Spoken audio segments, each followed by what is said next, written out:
No matter who you are, no matter where you are in life, you can take the lid off of your job. And if you're wondering if you still have the lid on in your life, here are some clues that's going to let you know that the lid is still on. If you're not excited about waking up in the morning, if you're sitting around bored out of your mind, if you got time to do everything anybody asks you to do, you probably got the lid on. If when you tell your dreams to all your friends, it makes sense to them, you got your lid on, man. Your dreams should not make sense to everybody. You got to say something that make people go, how you going to do that? That's when you got the lid off. And if I were you, I'd do that. I'd take the lid off. Makes sense to me, don't it? I mean, look, in show business, that's all the time. You could come to work one day and they just say the show is canceled. What can you do? So what I've done is I've produced so much content. I got radio, I write books, I write movies, I do TV shows, I host TV shows. I got a game show, I do a Facebook watch show. I do so many. So when they come and they cancel something, I don't really give a damn. Because I got 8 more jobs. You know what I mean? I've just managed to stack. And then I'm always prepared. I prepare for what's coming. Here's the deal. Change is inevitable. So here's what's going to happen. No matter what's going on in your life, it's not permanent. Everything is going to change. So there's 2 things you can do with change. You can react to it or you can participate in it. It's going to change anyway. So if you keep waiting around, you're going to have to react to the change. And now you're behind. But if you participate in the change, if you know the job you have is not going to last forever. I'm just telling you. COVID proved that already. Where you go to work at every day, that's going to change. COVID proved that already. Your best laid plans has changed. So what you got to start doing is you got to start anticipating that it's going to change and just start living your life with the preparation for change. No matter what you're doing, you could be doing more. Remember that. It's 24 hours in a day. You got to use as many of those hours to prepare stability for yourself as you can. I said it online, I got in a lot of trouble. If you sleep 8 hours, you're not ever going to be rich. If you have any dreams of being rich, you cannot sleep 8 hours a day. It's only 24 hours in a day. If you sleep 8 hours, that's 1/3 of your life. How can you cannot be asleep 1/3 of your life and become successful. You can't. People got mad at me. They're talking about Steve Harvey prefers wealth over health. No, I'm just telling you, if your ass wants to hit it and be rich, you got to quit bullshit. You got to get your hustle and grind on. You can't sleep 8 hours. Well, how much you sleep? I sleep between 4 and 5 hours. If I get 6 hours, woof, I'm tired. Plus, I'm old. I got to get up. I want to see what today is. I can't miss nothing. Now, I'm old, man. I'm 64 years old, so I can't be laying in the bed waiting. I got to get up early. I'm up before the sun come up every day because I just want to see what else God got for me. He done gave me a lot. Might as well go see the rest of it, right? You can't see it sleep. So I've always prepared myself for what this business is. And for the first time, I've actually thought about retiring. This is the first time I've ever thought about retiring. So now I want to come home. I'm coming to Africa. The one thing that I have learned to relate to all of my children is to dream. There is nothing bigger than your dream. Nothing is greater than your dream. Now, as we sit in this great educational institution, I am not saying that your education is not important because it's tied to a lot of your dreams. But let me tell you something.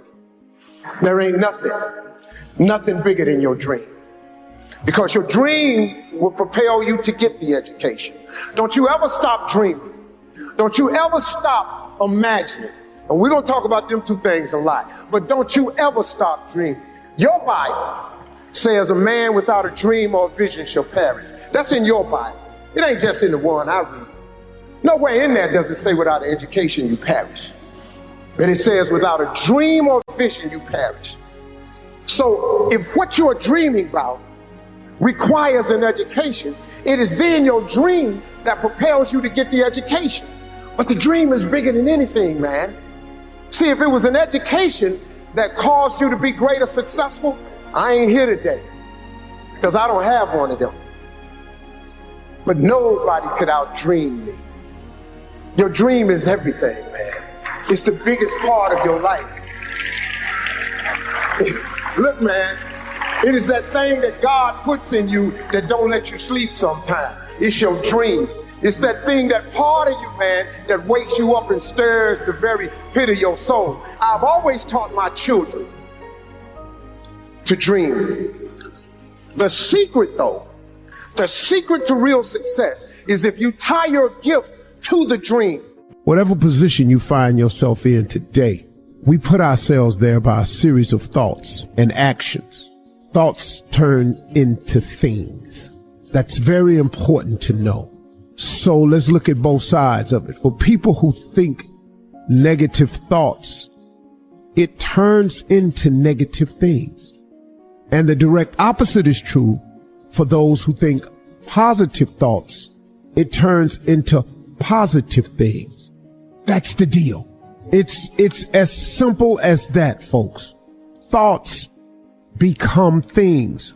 So the one glaring question for all of us always is, on a daily basis, what are you thinking? What are your thoughts? What are you thinking? What are your thoughts? Because this is a fact of life. This is biblical. This is spiritual. This is written. This is philosophical. This is the law of the universe. This is just the way it is. Now, and here the cold part, folks. It don't matter if you believe me or not. It does not matter if you have never been explained this or not. And it does not matter if you think it works in your life or not. It don't matter. Listen to me.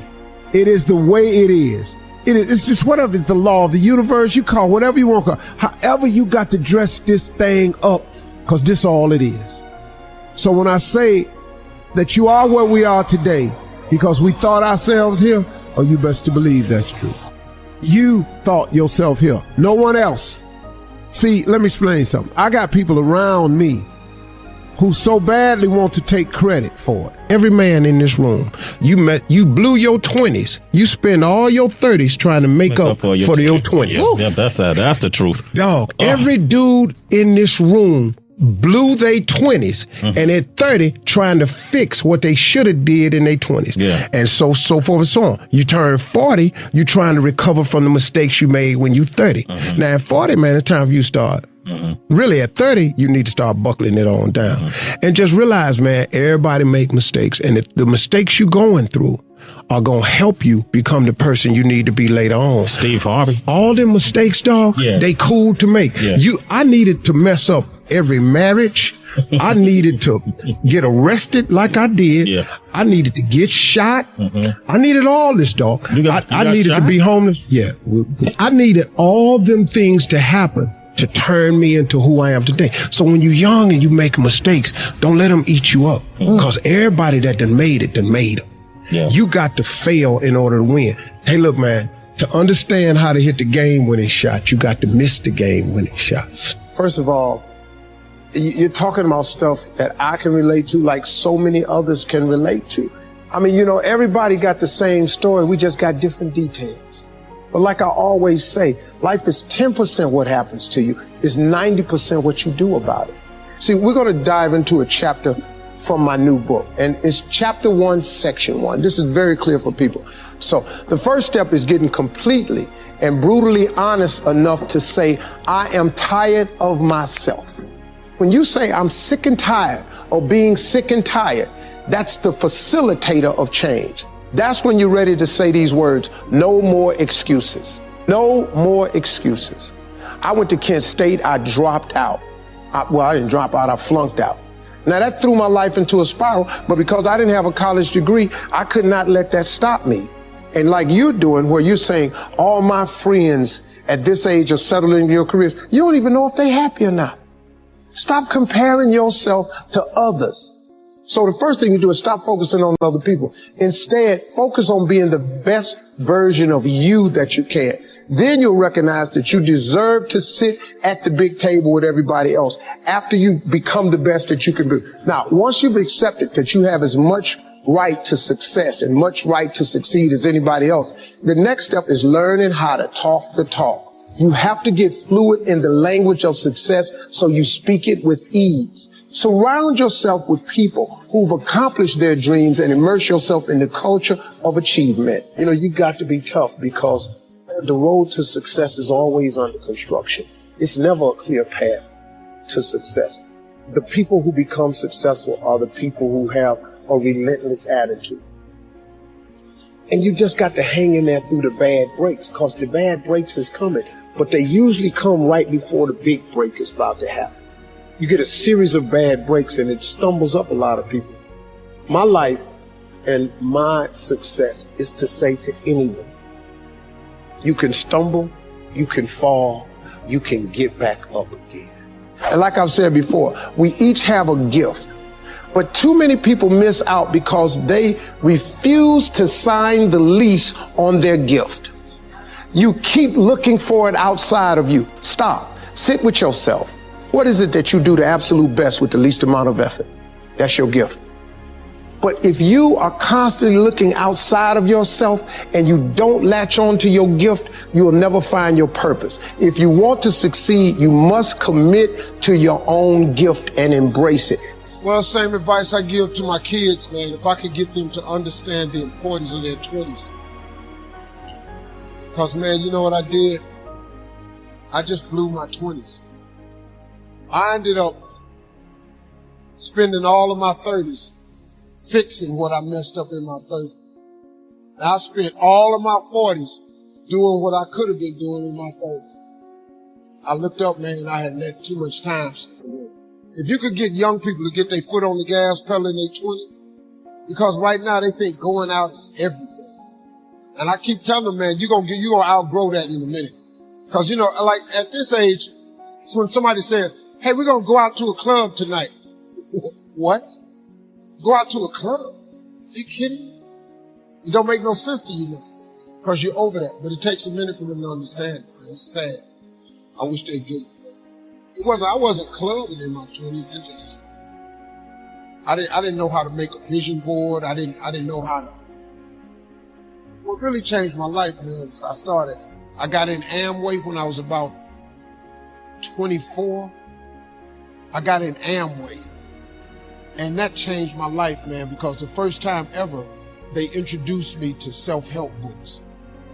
And I read 2 books that changed my life. It was The Power of Positive Thinking by Norman Vincent Peale and The Magic of Thinking Big by David Schwartz. I read them books and it changed my life. But it also made me remember what my mother had taught me, because she was a Sunday school teacher, because all self-help books are Bible-based. Everything comes from the Bible. All of the self-help books, that's Proverbs. That's all it is. The book of wisdom and understanding. If you could read that, it'll change your life too. But sometimes you need regular books where you can relate to it differently. But it's all comes from the Bible. It's like a great book is The Secret. But if you read The Secret, it's all Bible verses. It's based on the Bible. You can't think of nothing new how to tell a person to succeed without the Bible. You can't. It doesn't work that way, you know. So a couple of books changed my life, man. The Magic of Thinking Big was huge. It just taught me one simple principle. It don't cost no more energy to think big than it does small. You can say Volkswagen and you can say Rolls Royce with the same amount of effort. You ain't got to grunt to say Rolls Royce. So if the Bible is true, which it says a man is as he thinketh, if you think poor thoughts, you got to be poor. The moment you change that thought into wealth of riches, you start the process to becoming wealthy or rich. It's not a matter of trick. It's really how it works. People complicate it. You got to do this and you got to do that. But the Bible's pretty plain. They ain't got no loopholes in it. Really don't. It's just real simple. It say what it say.